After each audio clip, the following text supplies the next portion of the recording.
ఈ రోజు కూడా ప్రజలు నన్ను ఆదరించడం ఎందుకు కారణం ఏది? నా ఇంటికి ఏ సామాన్యుడు వచ్చినా ఎవరు వచ్చినా నేను ఎప్పుడైనా వాళ్ళని ఆదుకున్నాను. కార్యకర్తని ప్రజలే ఓటరు ఉంటుంది. నాకు నా ఫాదర్కు నాకు ప్రజలతో నేరు సంబంధాలు. ఏ ఊరికి పోయినా 20-30 మంది పేరు పెట్టి పిలుస్తాను. మహిళలే కానీ పురుషులే కానీ ఎవరినే కానీ పేరు పెట్టి పిలుస్తాను. నేను గ్రామానికి వస్తున్నానంటే పనికి పోకుండా ఆగిపోయి ఉంటాను.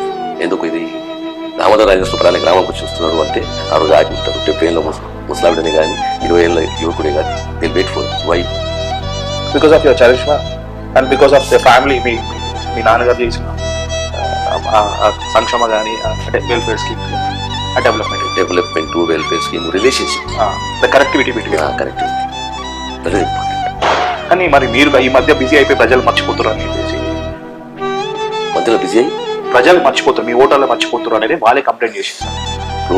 ఒకటి ఎప్పుడు దాకైతే మంత్రి ఉప ముఖ్యమంత్రి అనేది వస్తున్నారు, బికమ్ వెరీ బిజీ, రెస్పాన్సిబిలిటీ పెరిగిపోతాయి. అప్పుడు కాన్స్టిట్యూన్సీ డెవలప్మెంట్ చేస్తాను, కామన్ మ్యాన్ కొద్దిగా రిలేషన్షిప్ తగ్గుతుంది. డెవలప్మెంట్ ఎంత చేయాలో చేస్తాను, నా కాన్స్టిట్యూన్సీ నా ప్రజలు అని చెప్పేసి ఏం చేయాలో ఏ శాఖ వచ్చిన శాఖ తిప్పేస్తాను, ఏ ఊరికి ఏది కావాలో చేసేస్తాను. కొద్దిగా రిలేషన్షిప్ తక్కువ అవుతుంది.